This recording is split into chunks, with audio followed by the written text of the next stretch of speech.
اعوذ باللہ من الشیطان الرجیم بسم اللہ الرحمن الرحیم إن الحمد لله نحمده ونستعينه ونستغفره ونؤمن به ونتوكل عليه ونعوذ بالله من شرور أنفسنا ومن سيئات أعمالنا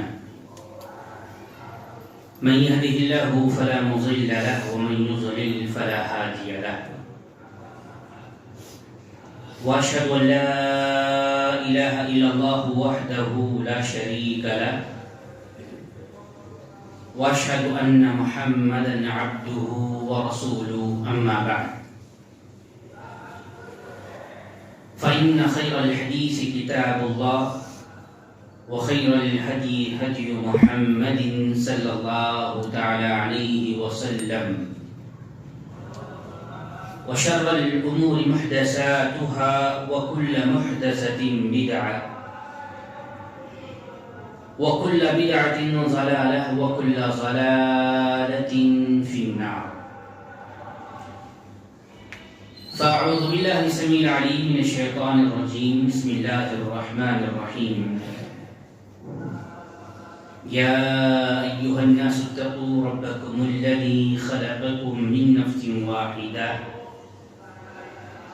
وخلق منها زوجها وبث منهما رجالا كثيرا ونساء واتقوا الله الذي تساءلون به والأرحام إن الله كان عليكم رقيبا يا أيها الذين آمنوا اتقوا الله حق تقاته ولا تموتن إلا وأنتم مسلمون يا أيها الذين آمنوا اتقوا الله وقولوا قولا سديدا يصلح لكم أعمالكم ويغفر لكم ذنوبكم ومن يطع الله ورسوله فقد فاز فوزا عظيما رب اشرح لي صدري ويسر لي أمري واحلل عقدة من لساني يفقهوا قولي سبحانك لا علم لنا إلا ما علمتنا إنك أنت العليم الحكيم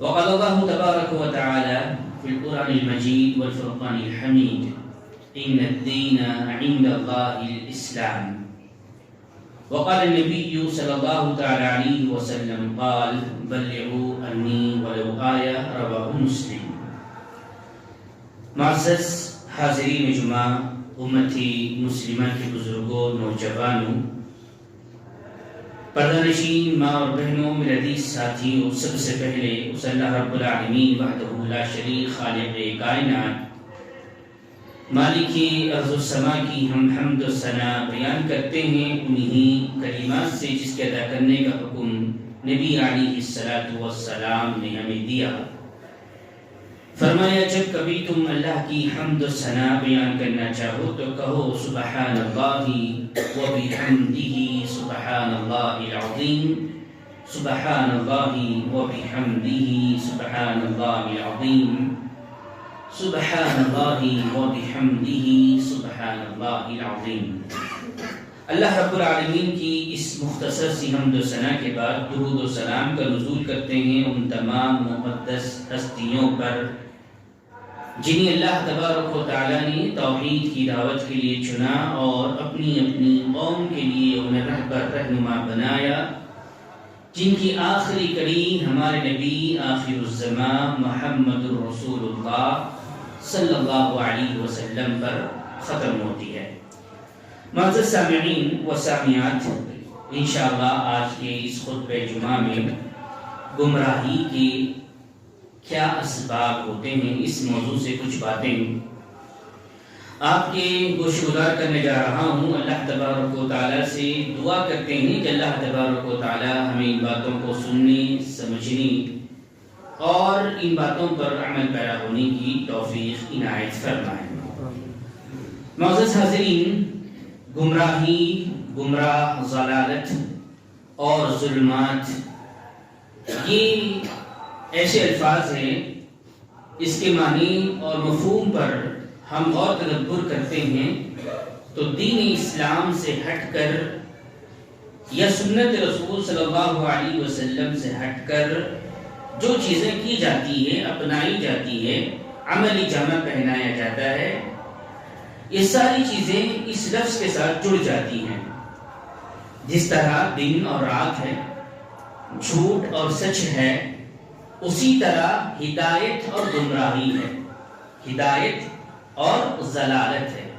روشنی کے مقابلے میں آپ کو اندھیرا نظر آتا ہے، اندھیرے کے مقابلے میں روشنی نظر آتی ہے۔ لفظ گمراہ جب ہم استعمال کرتے ہیں تو اسلامی تعلیمات کے اعتبار سے جو بھی شخص اسلام کو نہیں اپناتا، اس پر عمل پیرا نہیں ہوتا، اس میں بہت سارے اسباب کو اپناتے ہوئے اپنی من مانی زندگی گزارتا ہے، تو یقیناً وہ اسلام کی راہ پر نہیں ہے، ہدایت کی راہ پر نہیں ہے، بلکہ گمراہی کے راہ پر وہ گامزن ہے۔ آئیے سب سے پہلے اس بات کو اچھی طرح ہم سمجھنے کی کوشش کریں کہ جس دین کو ہم اپناتے ہیں، جس اسلام کو ہم مانتے ہیں، وہ دین اللہ کا پسندیدہ دین ہے یا نہیں ہے۔ روئے زمین پر قدیم زمانوں میں قدیم دین کے اندر مجوسیت کا ذکر آتا ہے، ہندو مت کا ذکر آتا ہے، بدھ مت کا ذکر آتا ہے۔ یہ غیر الہامی کتابوں کے ساتھ دنیا میں اپنی اپنی منہج، اپنی اپنی دعوت دے رہے ہیں۔ مجوسی مجوسیت کی طرف دعوت دے رہا ہے، ہندو مت ہندوازم کی طرف دعوت دے رہا ہے، بدھزم اپنی بدھ کی طرف دعوت دے رہا ہے۔ یہ غیر الہامی مذاہب کا ذکر دنیا کے اندر ملتا ہے۔ اگر آپ الہامی مذاہب کو دیکھیں، عیسائیت اور یہودیت، نصرانیت اور یہودیت، یہ بھی اپنی اپنی دعوت اپنی اپنی طریقے سے روئے زمین پر دے رہے ہیں۔ اس طرح جتنے ادیان ہیں روئے زمین پر، چاہے وہ مجوسیت ہو، چاہے وہ ہندوازم ہو، چاہے وہ بدھزم ہو، چاہے وہ نصرانیت ہو، چاہے وہ یہودیت ہو، یا اس کے علاوہ کوئی اور دین ہو، ان سارے ادیان کے سلسلے میں اللہ تبارک و تعالیٰ نے یہ بات واضح کر دی کہ وَمَن يَبْتَغِي غَيْرَ الْإِسْلَامَ دِينًا فَلَن يُقْبَلَ مِنْهُ وَهُوَ فِي الْآخِرَةِ مِنَ الْخَاسِرِينَ۔ اگر کوئی شخص دین اسلام کے علاوہ کسی اور دین کو اپناتا ہے تو وہ دین اس سے قبول نہیں کیا جائے گا، بلکہ آخرت میں وہ اپنا شمار خسارہ اٹھانے والے لوگوں میں کر رہا ہے۔ اس اعتبار سے اللہ کا شکر ہمیں ادا کرنا چاہیے کہ الحمدللہ ہم دین اسلام کے ماننے والے ہیں۔ سارے ادیان کے اندر دین اسلام کو شمار کرتے ہیں۔ دین اسلام کے سلسلے میں اللہ تبارک و تعالیٰ نے واضح طور پر یہ بات بیان کی کہ ان الدین عند اللہ الاسلام، میرے پاس اس روئے زمین پر کوئی قابل قبول دین ہے تو وہ دین اسلام ہے۔ تو دو باتیں واضح ہوئی، روئے زمین پر گمراہی کے جتنے دروازے ہیں یا گمراہی کی طرف بلانے والی دعوتیں ہیں یا گمراہی کی طرف بلانے والے ادیان ہیں، یہ سارے ادیان کا بائیکاٹ اللہ تبارک و تعالیٰ نے اسلام کو پسند کر کے کر دیا ہے۔ یہ سب سے بڑی واضح دلیل ہے کہ اگر کوئی اس دین کو اپناتا ہے تو یقیناً وہ گمراہی کے راستے پر جا رہا ہے۔ دوسرا پہلو جو اس بات کو سمجھنا ضروری ہے، آئے دن ہم اسلام کے ماننے والوں کے اندر بہت سارے اختلافات ہوتے ہیں، بہت سارے مسائل کے اندر اختلافات پائے بھی جاتے ہیں۔ محرم سے یہ اختلاف شروع ہوتا ہے تو ذی الحجہ تک چلتا رہتا ہے۔ محرم کے مہینے کو لے کر، ربیع الاول کے مہینے کو لے کر، رجب کو لے کر، شعبان کو لے کر، اس میں منائی جانے والی بدعات و خرافات کو لے کر، اس میں بہت ساری ایسی چیزیں ہوتی ہیں۔ آئے دن امت مسلمہ کے اندر ایک پریشانی ہوتی ہے کہ یہ صحیح ہے یا غلط ہے، کشمکش میں ہم زندگی گزارتے ہوئے اس پہلو تک پہنچ چکے ہیں۔ اس مسئلے کا حل کیا ہے، یہ اس کو کیسے ہم سمجھ سکتے ہیں؟ ربیع الاول کے مہینے میں میلاد کا مسئلہ ہو، محرم کے مہینے میں غم کا مسئلہ ہو، سفر کے مہینے میں نحوست کا مسئلہ ہو، یا ربیع الثانی کے اندر آتے ہیں تو اولیاء اللہ کے نام پر 11ویں کا مسئلہ ہو، رجب کے اندر آتے ہیں تو کنڈوں کا مسئلہ ہو، شعبان کے اندر آتے ہیں تو مردوں کی عید سے جو تصور عید ہے اس کا مسئلہ ہو، بہت سارے ایسے چیزیں ہیں۔ سب سے پہلے ان ساری چیزوں کا خاتمہ اس صورت میں ہو سکتا ہے ہم اس بات کا تیقن دیں، اپنے آپ میں یقین کریں کہ اللہ نے جس چیز کو دین کو پسند کیا ہے وہ دین کامل ہے، دین کامل ہے، مکمل ہے۔ کئی دفعہ اپنی آیت مبارکہ سنوں گی، الیوم اکملت لکم دینکم واتممت علیکم نعمتی ورضیت لکم الاسلام دینا۔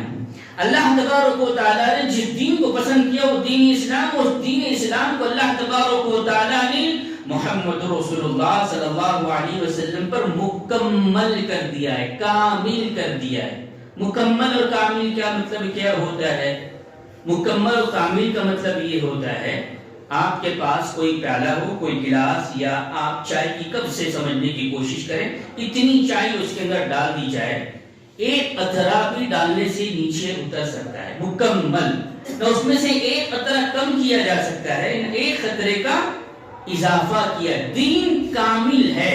اور امام شافعی رحمۃ اللہ علیہ فرماتے ہیں اگر کوئی یہ سمجھتا ہے، اگر کوئی یہ تصور کرتا ہے کہ دین کے اندر یہ چیزیں ہونی چاہیے تھی، یہ چیزیں نہیں ہیں، چیزوں کا اس طرح کا اضافہ یا کمی ہونی چاہیے، تصور کرتا ہے، گویا کہ وہ یہ کہہ رہا ہے نعوذ باللہ من ذالک کہ اللہ کے نبی کریم صلی اللہ علیہ وسلم نے اس میں خیانت کی ہے۔ دین کامل، اتنا کامل ہے کہ جتنے راہیں جنت میں جانے کی ہو سکتی تھی وہ ساری راہوں کو اللہ کے نبی کریم صلی اللہ علیہ وسلم نے من وان ہم تک پہنچا دیا، اور جتنی راہیں جہنم میں جانے کی ہو سکتی تھی، جو اسباب ہو سکتے تھے گمراہی کے، اس سارے اسباب کو اللہ کے نبی کریم صلی اللہ علیہ وسلم نے من وان ہم تک پہنچا دیا۔ تو دین اللہ کا پسندیدہ دین دین اسلام ہے۔ دوسرا پہلو، دوسرا نقطہ ہمیشہ کے لیے یاد رکھے کہ یہ دین کامل ہے، مکمل ہے، اس میں تا قیامت تک کوئی بھی، تا قیامت اس کے اندر کسی بھی چیز کا نہ اضافہ کیا جا سکتا ہے، نہ اس کے اندر سے کسی چیز کی کمی کی جا سکتی ہے۔ اب آئیے دیکھتے ہیں اس کے باوجود ہمارے اندر گمراہیاں کیوں ہیں، ہمارے اندر ضلالت کیوں ہیں، ہمارے اندر بدعتیں کیوں ہیں، ہمارے اندر خرافات کیوں ہیں، ہم سنت کے شیدائی کیوں نہیں بن پاتے، ہم توحید کے علمبردار کیوں نہیں بن پاتے، شرک کے سارے دروازے کیسے کھلے ہیں۔ اس اسلام کے منہج کو اپنانا جس طرح چاہیے تھا اس طرح نہیں اپنایا گیا، جہاں سے گمراہی کے راستے سامنے آتے ہیں۔ میں ایک مثال کے ذریعے آپ کو سمجھانے کی کوشش کروں گا۔ اللہ کے نبی کریم صلی اللہ علیہ وسلم پر دین مکمل کیا گیا، اس کو یقینی کیفیت، اس میں کسی کی کوئی دو رائے نہیں ہے۔ دین جب مکمل ہوا، کامل ہوا، اس وقت اس دین کے ماننے والے کون تھے؟ اس امت کے سب سے اعلیٰ افضل ترین لوگ تھے جنہیں دنیا کے اندر ہی جنت کی خوشخبری سنائی گئی تھی، جسے صحابہ کرام رضوان اللہ علیہم اجمعین کہتے ہیں۔ وہ صحابہ اس امت کے سب سے افضل ترین لوگوں میں حضرت ابوبکر صدیق رضی اللہ تعالی اس امت کے خلیفہ، اللہ کے نبی کریم صلی اللہ علیہ وسلم کے ہر مسئلے میں شریک رہنے والے حضرت ابوبکر صدیق رضی اللہ تعالی کے بعد ہم دیکھتے ہیں حضرت عمر فاروق رضی اللہ تعالی، اس طرح حضرت عثمان غنی رضی اللہ تعالی۔ آپ تاریخ اور سیرت کا مطالعہ کرتے جائیں تو ترتیب ہمارے سامنے آتی ہے۔ اب آنے والے لوگوں کے لیے اس دین کو سمجھنے کے لیے اللہ کے نبی کریم صلی اللہ علیہ وسلم تک جو پہنچایا گیا، اللہ تبارک و تعالیٰ نے قرآن مجید میں بات ارشاد کی، اگر تم ہدایت چاہتے ہو، گمراہی نہیں چاہتے، گمراہی کے بہت سارے اسباب، ہدایت کو سمجھ لیں گے تو گمراہی خود بہت واضح ہو جائے گی۔ اللہ تعالیٰ نے قرآن میں ارشاد فرمایا فَإِنْ آمَنُوا بِمِثْلِ مَا آمَنْتُمْ بِهِ فَقَدِ اهْتَدَوْا، اگر تم ویسے ایمان لاؤ گے، ہم مسلمان ہیں، ایمان لا چکے ہیں، قرآن پر ہمارا ایمان ہے، رسالت پر ہمارا ایمان ہے، آخرت پر ہمارا ایمان ہے، اللہ پر ہمارا ایمان ہے، فرشتوں پر ہمارا ایمان ہے، لیکن ایمان کیسے لانے کی بات کہی گئی؟ اگر ہم گمراہی سے بچنا چاہتے ہیں، ظلمات میں جانا نہیں چاہتے، روشنی تلاش کرنا چاہتے ہیں حق کی، تو اللہ تبارک و تعالیٰ نے کہا فَإِنْ آمَنُوا بِمِثْلِ مَا آمَنْتُمْ بِهِ فَقَدِ اهْتَدَوْا، ویسے ہی تم ایمان لے کر آؤ۔ ایسے لے کر آنا، ایک ترازو بنایا گیا، ایک میزان قرار گیا۔ آپ جب بازار میں جاتے ہیں، کوئی چیز خریدتے ہیں تو ترازو کے اندر پہلے ہی سے ایک چیز متعین کی گئی ہے، 1 کلو ہے، یہ 2 کلو ہے، یہ 3 کلو ہے، یہ 5 کلو۔ اب اس کے مطابق اپنا وزن کرتے ہیں، سامان لے کر آتے، ایک میزان بنایا گیا۔ اسلام کو سمجھنے کے لیے، اسلام کو اپنانے کے لیے، اسلام کی دعوت دینے کے لیے جو ترازو میزان بنایا گیا وہ صحابہ کرام رضوان اللہ علیہم اجمعین کا ایمان ہے۔ اگر ہم گمراہیوں سے بچنا چاہتے ہیں، ضلالت سے بچنا چاہتے ہیں، بدعت و خرافات سے بچنا چاہتے ہیں، ضرورت یہ ہے کہ ہم ویسے ہی قرآن کو سمجھیں، حدیث کا معنی مفہوم ویسے ہی لے جیسے صحابہ کرام رضوان اللہ علیہم اجمعین نے لیا ہے۔ تو اللہ نے فرمایا فَقَدِ اهْتَدَوْا، تم ہدایت کے راستے پر، وہ راستہ جس کے لیے ہر نماز کی ہر رکعت میں ہم اللہ سے دعا کرتے ہیں کہ اهْدِنَا الصِّرَاطَ الْمُسْتَقِيمَ، اے اللہ ہم کو سیدھا راستہ چل، سیدھا راستہ جن پر تو نے انعام کیا۔ انعام کس پر ہوا؟ اب بہت ساری چیزیں آتی ہے، سابقون اولون، انصار ہے، مہاجر ہے، ایسے صحابہ کی تعداد ہمارے سامنے آتی ہے جن پر اللہ تبارک و تعالیٰ کا انعام ہوا۔ اگر ہم چاہتے ہیں اللہ کا انعام ہو، صراط مستقیم پر ہم چلیں، ہدایت پر ہم چلیں، گمراہی سے بچیں، تو ہمیں دیکھنا پڑے گا کہ ہم سے پہلے کون لوگ تھے جن پر اللہ کا انعام ہوا۔ ایمان اسلام مکمل ہے، اللہ کا پسندیدہ دین ہے۔ اس کو سمجھنے کے لیے صحابہ کا منہج، جسے کہتے ہیں منہج سلف، منہج سلف، جب اس امت مسلمہ کے اندر منہج کو چھوڑا گیا، اس طریقے کو چھوڑا گیا، صحابہ کے فہم کو چھوڑا گیا، آپ جہمیہ کا عقیدہ پڑھ لیجئے، معتزلہ کا پڑھ لیجئے، خوارج کا پڑھ لیجئے، جتنے فرقے وجود میں آئے ہیں انہوں نے منہج کو چھوڑ دیا۔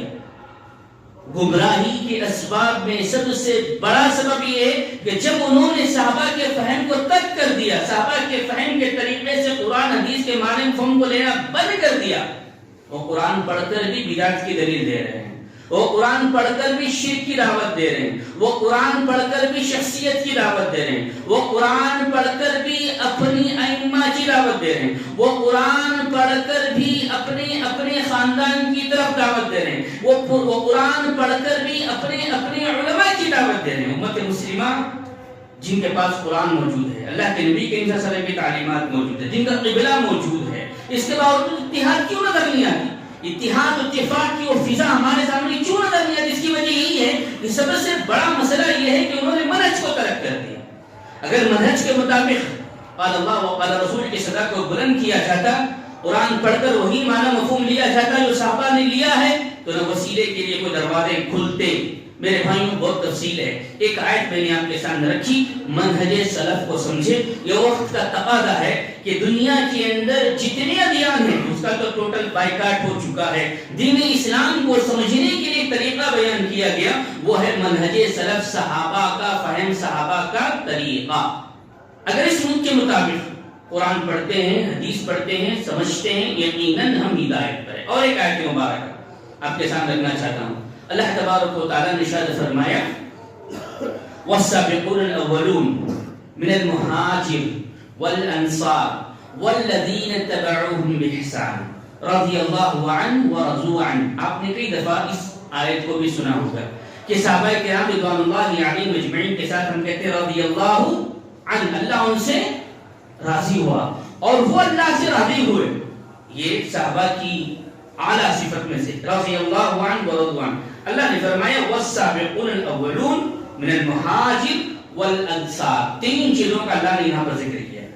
اگر ہم گمراہی سے بچنا چاہتے ہیں، ہدایت طلب کرنا چاہتے ہیں، صراط مستقیم کو اپنانا چاہتے ہیں، اللہ کی رحمت سے مالا مال ہونا چاہتے ہیں، اللہ کی جنت کے مستحق ہونا چاہتے ہیں، ہم اپنے آپ کو نیک بنانا چاہتے ہیں، تو اللہ نے فرمایا والسابقون الاولون، تم سے پہلے جو لوگ گزر چکے ہیں ان کو تمہیں دیکھنا پڑے گا۔ سابقون الاولون کے بعد انصار اور مہاجر۔ انصار کسے کہتے ہیں؟ آپ کو پتا ہے کہ وہ صحابہ جو مدینہ میں موجود تھے، مکہ سے آنے والے صحابہ کی جنہوں نے مدد کی تھی، مدینہ میں رہنے والے صحابہ کو انصار کہا گیا۔ مہاجر جو مکہ سے ہجرت کر کر حبشہ چلے گئے اور مدینہ تشریف لائے، ان کو مہاجر کہا گیا۔ سابقون الاولون من المہاجر والانصار، یہ تینوں کا ذکر کر کے اللہ نے فرمایا والذین اتبعوهم بإحسان۔ اگر یہ آیت مبارکہ کو سمجھا دیا جائے تو سارے امت مسلمہ ان تینوں کی پیروی کرتے ہوئے نظر آئے گی، اتباع کرتے ہوئے نظر آئے گی، ان کی طرح اسلام کو سمجھتے ہوئے نظر آئے گی۔ صرف بتایا جاتا ہے رضی اللہ عنہ ورضوا عنہ، اللہ ان سے راضی ہوا، وہ راضی ہوئے۔ کیسے راضی ہوئے؟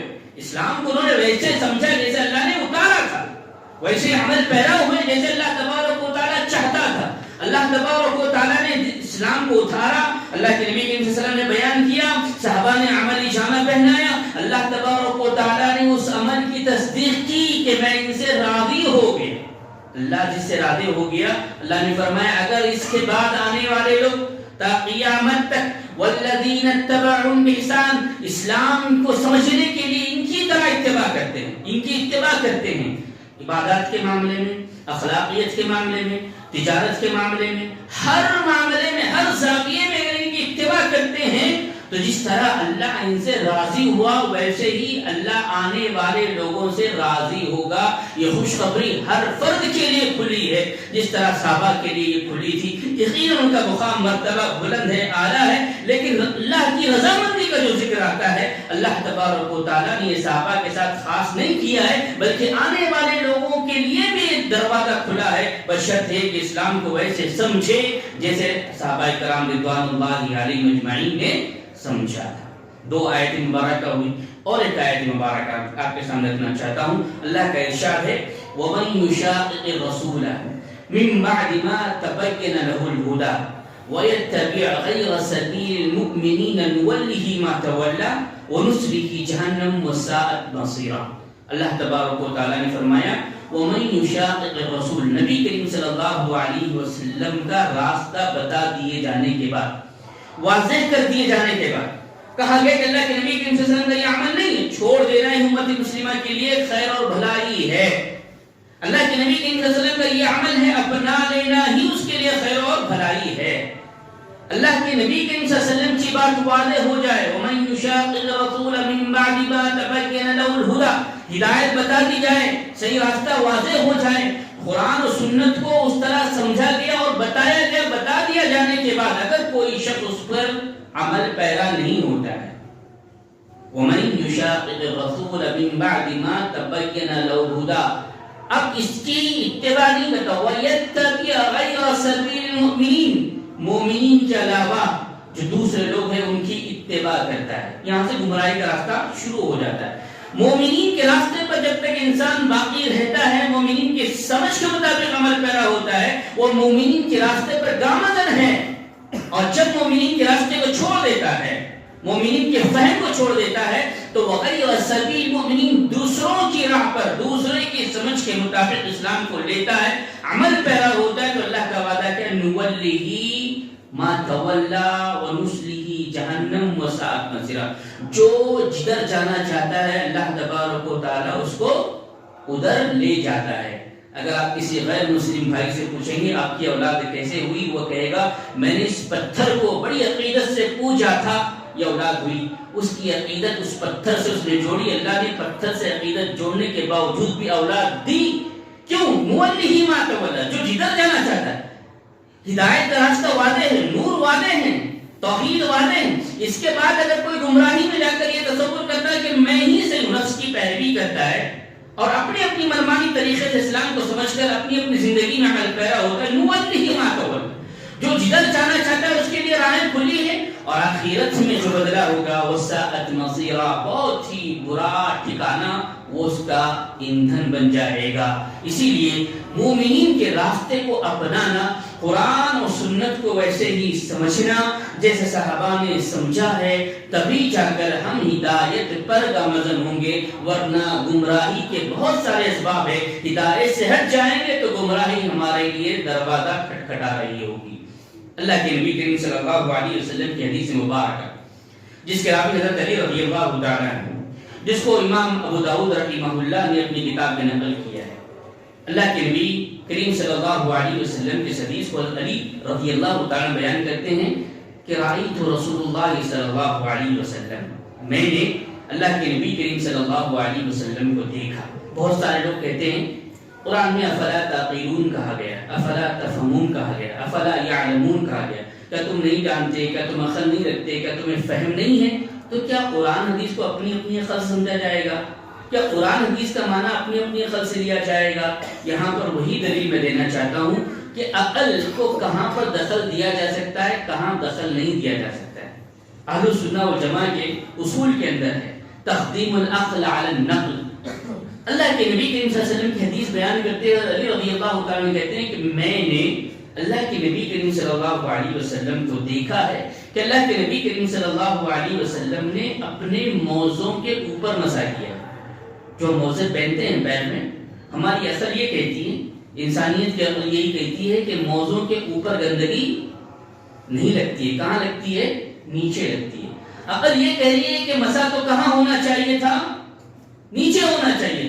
حضرت علی رضی اللہ تعالیٰ کا اگر عقل کا اسلام میں دخل ہوتا تو میں یہ کہتا کہ موزوں کے اوپر نہیں بلکہ نیچے مسا ہونا چاہیے. میں نے اللہ کے نبی کریم صلی اللہ علیہ وسلم کو دیکھا کہ اللہ کے نبی کریم صلی اللہ علیہ وسلم نے موزوں کے اوپر مسا کیا ہے، تو قیامت تک موزوں کے اوپر ہی مسا ہوگا، یا عقل کو دخل نہیں دیا جائے گا.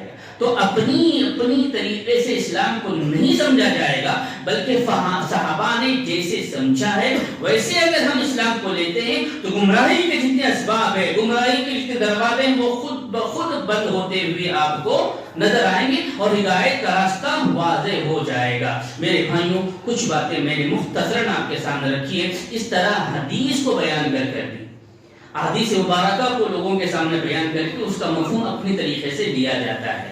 ایک حدیث میں آپ کے سامنے رکھنا چاہتا ہوں. اللہ کے نبی کریم صلی اللہ علیہ وسلم ایک مرتبہ قبرستان سے گزر رہے تھے. آپ نے کئی دفعہ سنا، شعبان کی مناسبت سے حدیث بیان کی جاتی ہے اور دلیل دی جاتی ہے کہ ہماری قبرستان کے اوپر جتنے لوگ دنیا سے رخصت ہو گئے ان کے قبروں کے اوپر پھول لگائی جائے.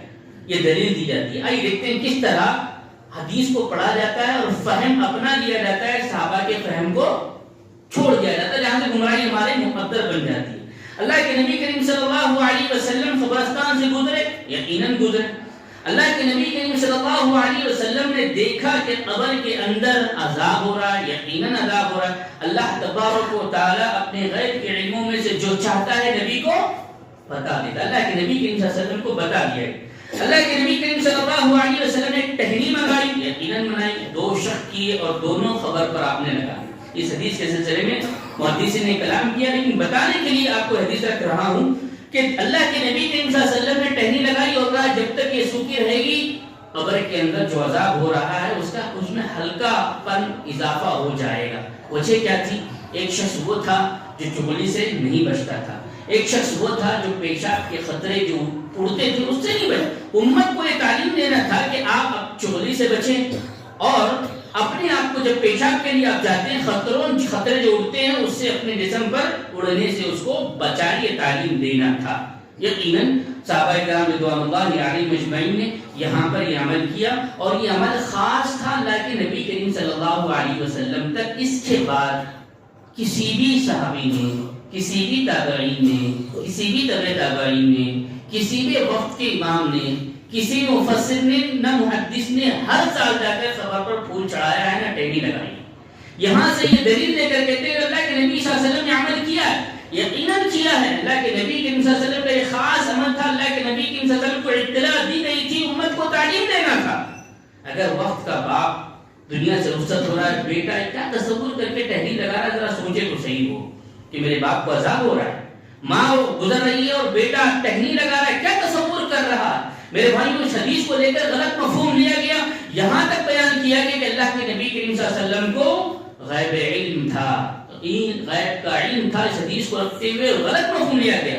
ایک کوئی مخرر ہے جس نے بیان کیا ہے، اس کی بات کو نقل کرنا چاہتا ہوں اس وجہ سے کہ فہم جب چھوڑ دیا جاتا ہے صحابہ کے فہم کو چھوڑ دیا جاتا ہے، کیا نتائج ہوتے ہیں. اس نے کہا کہ دیکھو میں ثابت کرتا ہوں کہ اللہ کے نبی کریم صلی اللہ علیہ وسلم کو علم غیب تھا. اسی حدیث کو اس نے نوٹ کیا اور پڑھا، کہا دیکھو اللہ کے نبی کریم صلی اللہ علیہ وسلم کو یہاں پر اس بات کا علم تھا کہ قبر میں عذاب ہو رہا ہے.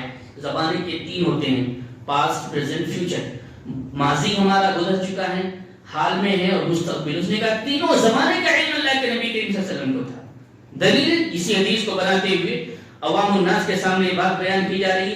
دیکھو ابھی جو درد یہاں پہ تکلیف ہو رہی تھی، عذاب ہو رہا تھا، اللہ کے نبی کریم صلی اللہ علیہ وسلم کو اس کا علم تھا، حال کا علم ہو گیا. لوگوں نے کہا واہ واہ بہت اچھی بات ہے الحمدللہ. اور دوسری دلیل اس نے دی، دیکھو گزشتہ ان لوگوں نے چغلی کی تھی اور پیشاب کے چھینٹوں سے ایک نہیں بچتا تھا، یہ پاس کا علم ہو گیا. اور تیسرا دیکھو آئندہ جب تک یہ ٹہنی سوکھی ہے، جب تک کچی نہیں ہوگی، کچی ہے سوکھی نہیں ہوگی، اس وقت تک ان کو عذاب نہیں ہوگا مستقبل کا. تو سارے عوام نے کہا واہ کیا علامہ ہے کہ انہوں نے بہت بہترین دلیل دی کہ اللہ کے نبی صلی اللہ علیہ وسلم کو علم غیب تھا، جبکہ علم غیب کی صفت اللہ کی خاص ہے. اللہ تبارک و تعالیٰ کے ساتھ یہ جو صفت ہے وہ اللہ کی ہے، اللہ کی صفت کسی اور کے لیے نہیں آ سکتی۔ تو جب امت کے اندر قرآن و حدیث کو پڑھا تو گیا، پڑھا جا رہا ہے، لیکن فہم صحابہ کا نہیں لینے کی وجہ سے گمراہیاں اور گمراہی کے دروازے کھل رہے ہیں۔ تو بہت ساری باتیں ذہن میں آتی ہے، مختصراً طور پر میں یہی آپ کے سامنے رکھنا چاہتا ہوں کہ دین اسلام اللہ کا پسندیدہ دین ہے، اور جتنے ادیان ہیں وہ قابل قبول نہیں ہیں، اور یہ دین اسلام کامل ہے، مکمل ہے، اس میں کسی بھی قسم کی کمی اور زیادتی نہیں کی جا سکتی۔ اس کو سمجھنے کے لیے صحابہ کے فہم کے مطابق اگر ہم سمجھیں گے تو گمراہی کے راستے سے یقیناً ہم بچیں گے اور اپنے آپ کو بچائیں گے۔ اللہ سے دعا ہے کہ اللہ تبارک و تعالی ہمیں کہنے اور سننے سے زیادہ ان باتوں پر اور فکر کرتے ہوئے عمل پیرا ہونے کی توفیق عنایت فرمائے۔ اللہ جب تک رکھے دار فانی میں ہمیں ایمان اسلام کی حالت میں رکھے، جو ہمارا خاتمہ ہو تو خاتمہ بالخیر کرے، آمین ثم آمین، وآخر دعوانا الحمدللہ رب العالمین۔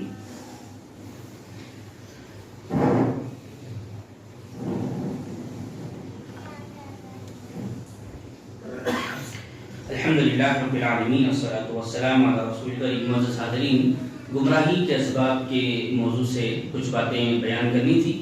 اسباب بہت سارے ہیں، میں نے ہدایت کسے کہتے ہیں، ہدایت کیسے پا سکتے ہیں، یہ کچھ باتیں قرآن حدیث کی روشنی میں نے رکھی۔ اللہ کے نبی علیہ الصلوۃ والسلام نے یہ بات واضح طور پر فرمائی، میرے بعد جو زندگی گزارے گا، میرے بعد جو زندگی گزارے گا وہ بہت سارے اختلافات کو دیکھے گا۔ صحابہ کرام رضوان اللہ علیہ مجمعین نے پوچھا کہ اللہ کے نبی کریم صلی اللہ علیہ وسلم ایسے وقت میں ہم کیا کریں؟ اللہ کے نبی علیہ الصلوۃ والسلام نے امت کو ایک پیغام دیا، علیکم بسنہ وسنت الخلفاء الراشدین المہدیین من بعدی تمسکوا بها علیکم بالنواجذ۔ تم میرے بعد اختلافات دیکھو تو میری سنت کو اور میرے خلفاء راشدین جو ہدایت یافتہ ہے ان کی سنت کو لازم پکڑ لینا۔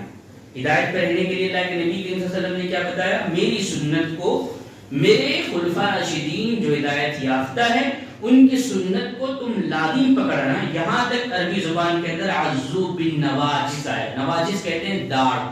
جب کوئی چیز کو پکڑنا ہوتا ہے تو سامنے سے آپ نہیں پکڑتے، جو سامنے والا چھڑانا چاہتا ہے داڑھ سے آپ پکڑتے ہیں۔ تو کہا ایسے لازم پکڑ لینا سنتوں کو، تم گمراہی میں نہیں جا سکتے، تم ہدایت پر رہو گے۔ اللہ کے نبی کریم صلی اللہ علیہ وسلم نے یہ بات واضح طور پر فرمائی، لہذا محرم ہو، سفر ہو، ربیع الاول ہو، ربیع الثانی ہو، رجب ہو، شعبان ہو، دن ہو یا رات ہو، ہمیں دیکھنا ہوگا کہ اسلام کو صحابہ نے کیسے سمجھا ہے، کیسے عمل کیا، ویسے ہی سمجھیں گے، ویسے ہی عمل پیدا ہوں گے، یقیناً گمراہی کے راستے سے ہم بچے رہیں گے۔ اللہ کے نبی علیہ الصلوۃ والسلام کی اور ایک حدیث مبارکہ، اللہ کے نبی علیہ الصلوۃ والسلام نے فرمایا کہ اس سے پہلے قوموں میں 72 فرقے ہوئے، میری امت کے اندر 73 فرقے ہوں گے۔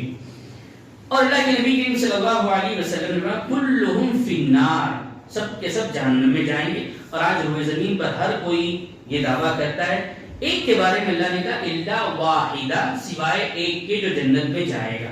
ہر کوئی یہ کہتا ہے کہ وہ ہم ہیں، ہم ہیں، ہم ہیں، ہم ہیں، ہمیں دیکھنا پڑے گا کہ وہ کون ہے۔ الا واحدہ، الا واحدہ، ایک ہے جو جنت میں جائے گا، جس کو طائفہ منصورہ کہا ہے۔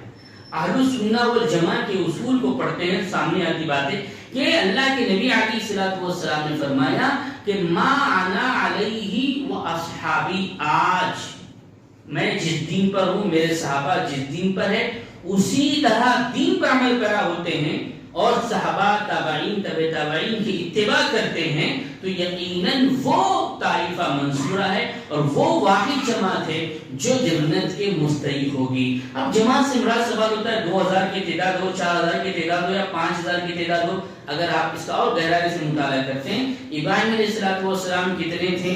ایک تھے، تنہا تھے، اور ساری قوم ان کی مخالفت میں تھی، وقت کا بادشاہ مخالفت میں تھے۔